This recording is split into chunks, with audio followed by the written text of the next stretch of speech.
Good morning, friends. It's so nice to have you here. Busy time of the season, and I'm coming to you this morning from my little Everland craft room to give you an update on my stitch book. How cute is this? Do you remember? If you look back, I have done a couple of flip throughs. This was the last page I did. I am on number 5, and number 5 happens to be the month of December because I started this in the middle of the year. But you notice I didn't put any labels on, so it's really just wasn't meant to be seasonal or anything, but it is meant to be a 12-month project. So it happens to be Christmas time, and I'm ready to do December as Christmas. And while I didn't want a totally Christmas theme,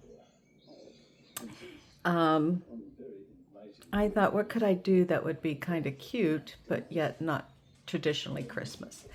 So if you notice the background, so I did a little preparation. If you notice the backgrounds alternate between a white background and kind of a beige background, white, and then this one I put on white because of the lace. But I'm due for put that back in there, and I'm due for a beige background.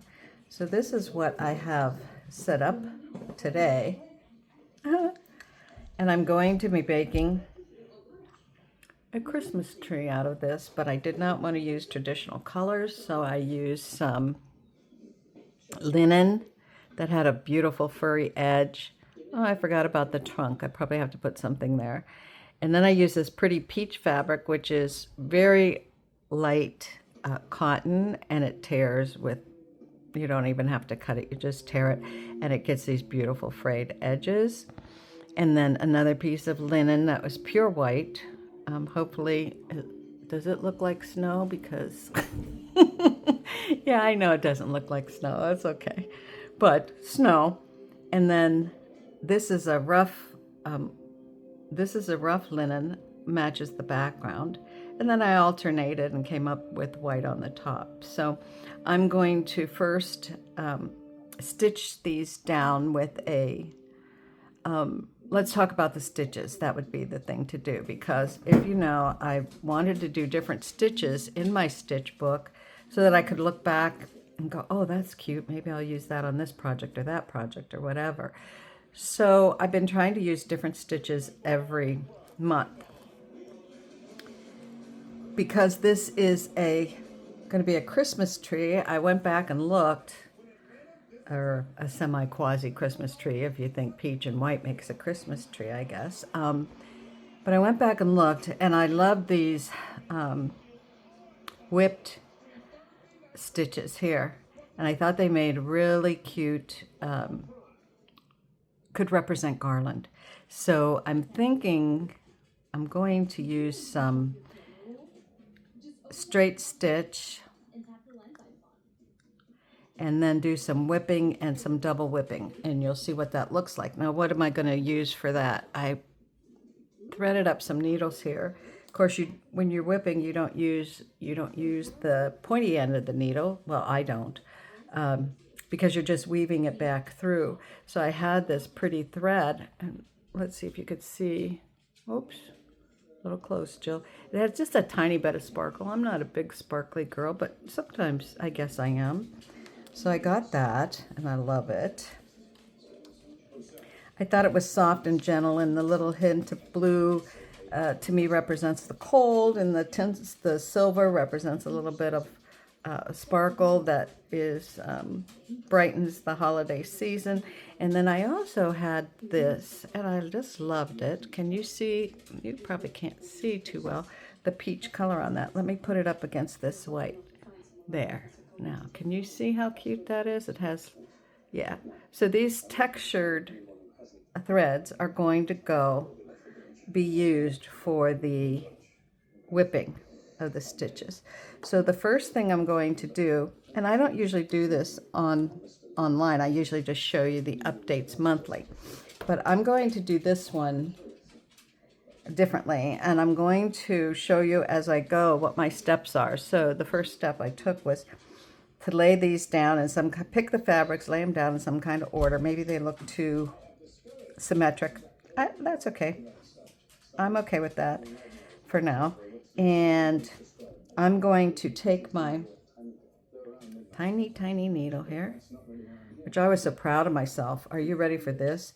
When I was young and my sister and I used to stitch, I used to have a heck of a time. Of course, being a child, I was, I don't know, maybe 11, 12, something like that.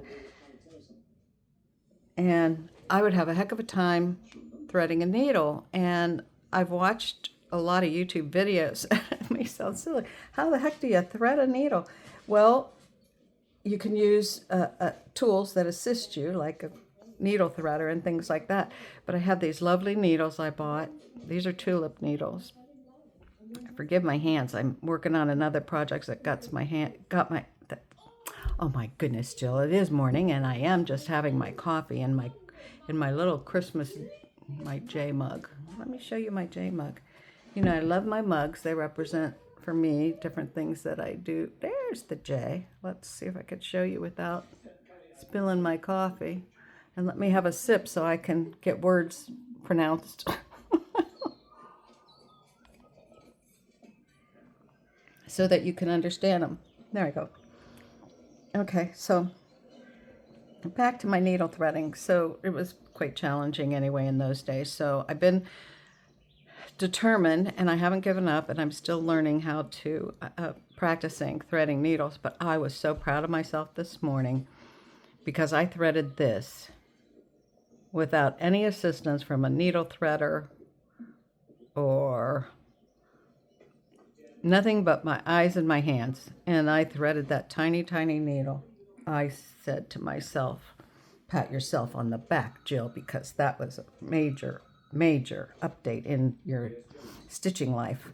So there you have it. So I'm going to go away. I'm going to invisible stitch these little pieces down. I'm going to start at the bottom and move my way up and layer them one at a time.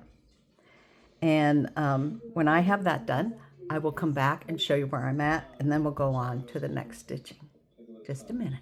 Okay, so I am back. I've put my little pieces together and invisible stitched them down in a series.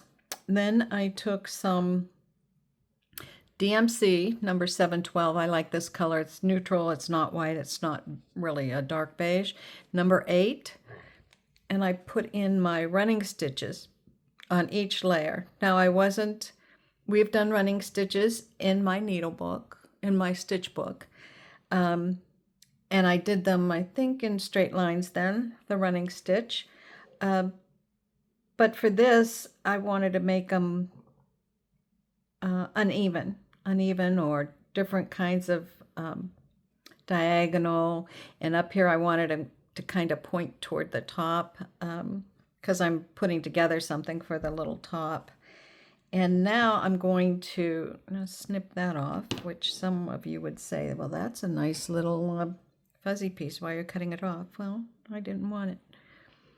So next, I'm going to take my threads that I had prepared. Oh, I should show you this.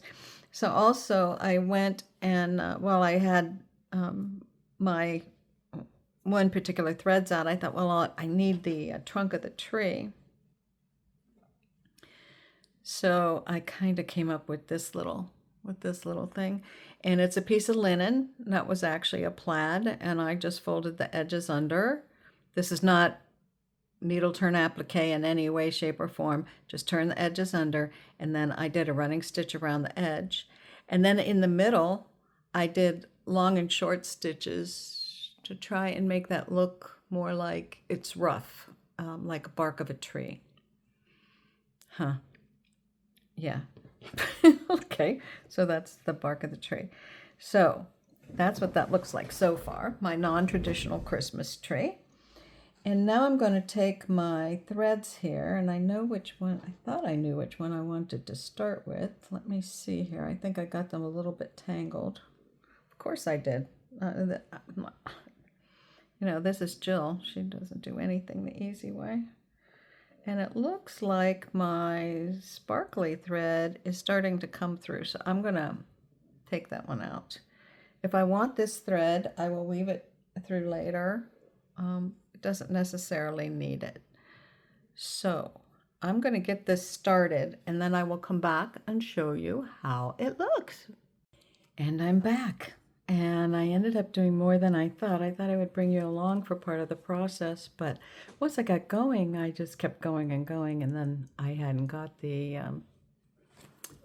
the camera back on. So I thought I would share with you the final page for this month.